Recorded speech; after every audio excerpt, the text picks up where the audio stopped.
അവനിങ്ങനെ ആൾക്കാരോട് നാക്കിട്ടടിക്കാനൊക്കെ ഭയങ്കര കഴിവാണ്, ഭയങ്കരമായിട്ട് വർത്താനം പറയും. അങ്ങനെയുള്ളവരാണ് പല ആൾക്കാരും വിശ്വസിക്കുന്ന സെയിൽസ് ആൻഡ് മാർക്കറ്റിംഗ് എന്ന് പറഞ്ഞാൽ ആൾക്കാരുടെ പുറകെ നടക്കുന്ന എന്തോ പരിപാടിയാണെന്നൊരു തെറ്റായ ധാരണയുണ്ട്. അവൻ സെയിൽസിലാണ്, അവനിങ്ങനെ ആൾക്കാരോട് നാക്കിട്ടടിക്കാനൊക്കെ ഭയങ്കര കഴിവാണ്, ഭയങ്കരമായിട്ട് വർത്താനം പറയും. അങ്ങനെയുള്ളവരാണ് സെയിൽസിൽ സക്സസ്ഫുൾ ആകുന്നതെന്നാണ് പൊതുവേ പബ്ലിക്കിൻ്റെ ധാരണ. അത് ടോട്ടലി തെറ്റായിട്ടുള്ളൊരു ധാരണയാണ്. സെയിൽസ് മാർക്കറ്റിങ്ങിലുള്ള ആൾക്കാർ ഏറ്റവും കൂടുതൽ സംസാരിക്കുന്നവരല്ല, ഏറ്റവും കൂടുതൽ സംസാരിക്കുന്നവർ ഏറ്റവും നല്ല സെയിൽസ് പേഴ്സൺ ആവത്തില്ല, പലപ്പോഴും നേരെ തിരിച്ചാണ്. സെയിൽസ് ആണ് എന്നുള്ളത് തന്നെ നമ്മൾ ഏറ്റവും കൂടുതൽ നമുക്ക് അഭിമാനം ആദ്യം ഉണ്ടാവണം. നമ്മൾ ഏത് തൊഴിൽ ചെയ്താലും ആ തൊഴിൽ നമ്മൾ വിജയിക്കണമെങ്കിൽ ആദ്യം വേണ്ടത് എന്താണ്?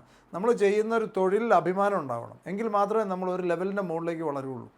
അല്ല, നമ്മൾ ചെയ്യുന്ന തൊഴിലിന് നമുക്ക് അഭിമാനം ഇല്ലെങ്കിൽ ഞാൻ ഇങ്ങനെ സൈഡിൽ കൂടെ ഇങ്ങനെ ഒരു പരിപാടി ചെയ്യുന്നുണ്ടെന്ന് പറയുന്ന ലെവലിലാണ് നിൽക്കുന്നതെങ്കിൽ ഒരിക്കലും നമ്മൾ അതിനകത്ത് സക്സസ്ഫുൾ ആകാൻ പോകുന്നില്ല. ഈ പ്രൊഫഷനിലെല്ലാം ഒന്നിൽ സെയിൽസിൽ നിൽക്കുന്നവരെ സംബന്ധിച്ച് ഏറ്റവും കൂടുതൽ പഠിക്കേണ്ടത് എന്താണെന്ന് വെച്ച് കഴിഞ്ഞാൽ ചിരിക്കാൻ പഠിക്കുക എന്നുള്ളതാണ്, സ്മൈൽ ചെയ്യാൻ പഠിക്കുക എന്നുള്ളതാണ് ആദ്യത്തെ ഫസ്റ്റ് നമ്മൾ പഠിക്കേണ്ട ഒരു സാധനം. എപ്പോഴും മുഖത്തൊരു ചിരി ഉണ്ടാവുക എന്നുള്ളതാണ് ഏറ്റവും ഇമ്പോർട്ടൻ്റ്. കാരണം ആൾക്കാർ അപ്രോച്ചബിളാണ്, ആൾക്കാർ നമ്മുടെ അടുത്തേക്ക് വരാൻ ഇഷ്ടപ്പെടണം. അതാണ് സെയിൽസിൽ വർക്ക് ചെയ്യുന്ന ഒരാൾ ആദ്യം പഠിച്ചെടുക്കേണ്ട ബാലപാഠം എന്ന് പറയുന്നത്.